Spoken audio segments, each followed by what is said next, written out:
Good morning everyone, welcome back to your beloved cornered chess speedrun series, the current second newest variant available on chess.com. And without any further ado, let's get into today's content. h4. Okay, normally I push my g-pawn here, but just a few hours earlier I got some information that pushing the e-pawn first may actually be better than pushing the g-pawn. There was no explanation given, but I assume it is to develop the dragon early. Let's try it out. e5. To even think that pushing a flank pawn is better than a center pawn is absolutely diabolical, but it's life, nothing is impossible. e4. That blunders a pawn. Knight h3. Aha! I have always been wanting to try out whether or not there is checkmate in this variant. This is such a perfect chance to see it out. e3 promotes to a rook. g4. Here we go. Fake king to b6 check. Real king takes b6. Rook e6. Checkmate. That was easy. Maybe there really is a strat of pushing the e-pawn. Second game, let's go. h4. The last guy also played h4 instead of g4. I have no idea. e5. g4. Aha! Let's do something fun. e4. Sacrificing a pawn for a potential tempo. Bishop takes e4. Dragon f6. Ha!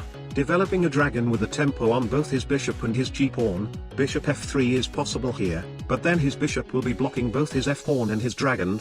I'll say this is probably worth it. He moved a pawn instead. Unfortunately, these pawns only capture directly. That blunders a bishop. Knight h3. Knight h6. The bad thing is that I cannot push my pawns though. His pawns already took the entire center. Knight f2. Aha! Dragon takes f2. The dragon, aka the Chinese knight, is weaker than the normal chess knight. This trade should theoretically benefits me. Fake king takes f2. Knight takes g4. Fake king retreats.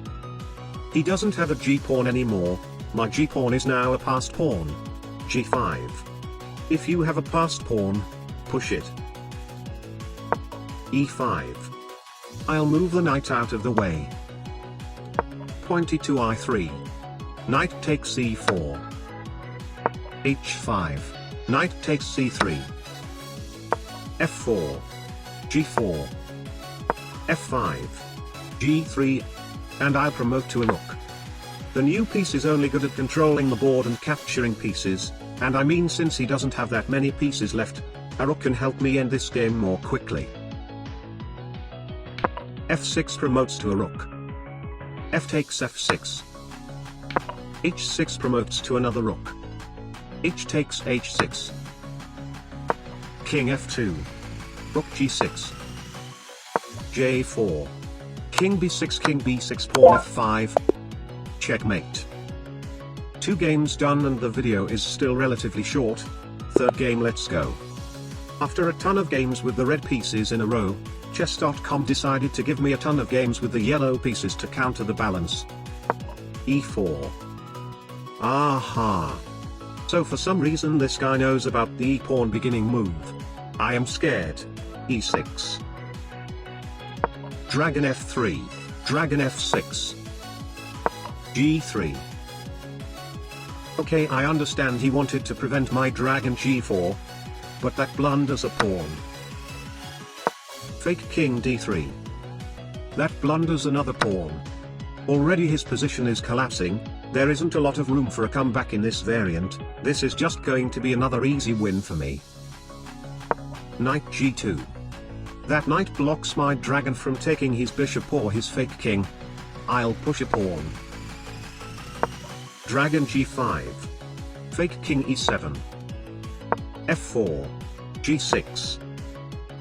f5. Dragon takes f5. I should have taken the dragon instead. What am I doing? Never mind. G takes g5. Knight takes h5. Knight h6. Bishop e4. Okay, my g-pawn is passed. I'll push it. Bishop takes dragon. That is a benefit trade for me. Knight takes f5. Pointy g2. Pointy g6. Knight f4. Pointy g5. Knight e2. Pointy h4. h3. Pointy to g3 promotes to a rook. Take king g2. Okay, I guess at this point it is very clear that I am going to win this game. This variant is so simple that it is extremely difficult to make a comeback if you are already losing by a decent bit.